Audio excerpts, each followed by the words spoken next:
Bom, ainda falando sobre essa fase da adolescência, nós não podemos descartar a questão dos impactos sociais, da pressão social que hoje os adolescentes eles vivem, com a acessibilidade das redes sociais e com tudo, né, muito à disposição deles. Fica muito fácil de ter níveis aí de comparação, de beleza. Muitas vezes as meninas sentem mais que os meninos, e podendo levar, né, a transtornos alimentares, ansiedade e muitas outras questões, complicações, né? Uma menina, ela pode olhar uma menina mais velha e se comparar, nossa, meu corpo ainda não é daquele jeito, e a frustrar. Então, ou a classe social que esse adolescente vive, tudo isso pode interferir. Os meninos, geralmente, eles ficam mais satisfeitos com a aparência de homem, né?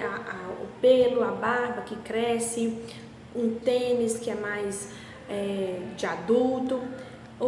Então, é menos frequente, né, com os meninos essa questão aí desse impacto das pressões das redes sociais, mas ainda assim acontece. Isso pode causar depressão, aumentar tristeza, e não necessariamente a depressão ela vem caracterizada pelo isolamento, mas pode vir apresentar de outros sintomas como agressividade, né, se isolar da família, não querer conversar, o desempenho escolar começar a ter dificuldade. Então, não necessariamente o adolescente deprimido é aquele que fica num quarto escuro chorando, né? Mas pode vir também, né, mapeado aí dessas outras características da agressividade e da impulsividade. As meninas, né, ficam muito deprimidas com essa questão de responsabilidade, autonomia, gera aí um certo desequilíbrio. Alguns fatores de riscos para ansiedade, doenças crônicas, eventos sociais, passa a fazer parte desse grupo. Então, realmente, os cuidadores precisam estar atentos e ajudar esses jovens. Outro ponto é o conflito com os pais. O que a adolescência demonstra nessa falta de conhecimento, de mudanças irreais, neurológicas, essa falta de compreensão que os pais muitas vezes têm atrapalha esse adolescente, né, de se sentir mais forte, mais confiante e capaz. Outros, como abuso, negligência, desde adolescente, vive de qualquer jeito, você resolve seus problemas, não quero saber disso, você já está grande, traz aí esse desequilíbrio para o adolescente. A questão da necessidade de uma vida sexual mais cedo, tudo isso gera muito prejuízo para a vida do adolescente. Pais deprimidos também geram muitas consequências negativas para a vida desse adolescente que precisem, né, dessas referências, para poder ter como modelo para a sua vida. O desenvolvimento cognitivo, Piaget vai dizer que é o operatório formal, o pico mais alto desse desenvolvimento. Então ele abandona um pouco os estímulos do mundo real e passa a pensar de forma mais abstrata. Nesse momento, o adolescente ele vai ter mais capacidade de ler mapas, capacidade de raciocínio, da matemática, instruções. Você diz para um adolescente, olha, vai na casa, naquele prédio tal, na rua tal, entra aqui, vira direita, a casa é espelhado, o prédio, aí você vai tocar no número 302. O adolescente ele consegue se lembrar dessas informações e já ter essa capacidade, né, de chegar nos lugares. Isso mais ou menos aos 11 anos. Então, às vezes, ele vai precisar de mais orientação para criar hipóteses, as possibilidades. Por exemplo, né, minha mãe me deu tantos reais e ela disse para eu comprar isso, isso e isso, mas o dinheiro não vai dar. Então, o que eu posso fazer?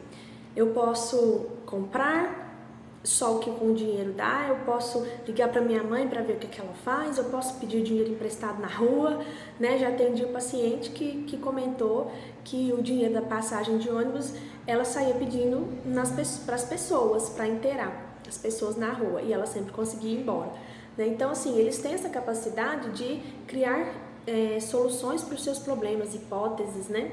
E de ir se virando. É um momento muito novo para eles e eles precisam de toda essa orientação. Então, o adolescente pensa, outro ponto importante, que todos estão olhando para ele, né, que tudo gira em torno dele, ele é egocêntrico. Todos estão olhando para a minha espinha, por exemplo, né? Então, isso é algo vexatório, mas na verdade não tá, nem todo mundo está se importando, nem está vendo a espinha dele. Então, ele tem essas generalizações, esses pensamentos. Por exemplo, é a questão da fábula pessoal, é uma teoria do adolescente. A crença que eles são especiais, que as suas expectativas são únicas, que eles são o centro das atenções e que as regras não se encaixam a eles. Então, não preciso fazer esse dever hoje, posso fazer amanhã antes de ir para a escola, acordo mais cedo. Então, ele acha que ele não precisa seguir regras, ele se justifica. Muitos comportamentos de egoísmo, de chamar atenção, até mesmo o controle ali de chega no lugar para almoçar, derruba as coisas, os talheres, é meio estabanado. Tudo isso é dessa fase mesmo, é neurológico, é biológico, né? E assim, não é porque ele está querendo chamar atenção, é algo que está acontecendo mesmo internamente dele. A linguagem também, muitos começam a ter mais facilidade de falar sobre assuntos como política, amor, e muitas vezes, né, os adultos não dão credibilidade. O que esse adolescente sabe disso? O que esse adolescente está falando de política? E não dá voz. E justamente deveria ser o momento em que ele deveria receber mais apoio, mais atenção.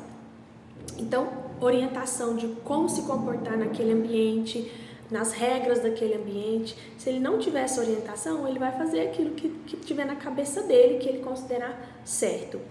Então, assim, ele sabe conversar com criancinhas de uma maneira mais carinhosa, ele sabe conversar quando chega pessoas mais idosas, com respeito, ele sabe conversar com os amigos, com gírias, né, de uma forma mais informal. Então, ele já vai ter essa flexibilidade e essa compreensão sobre isso.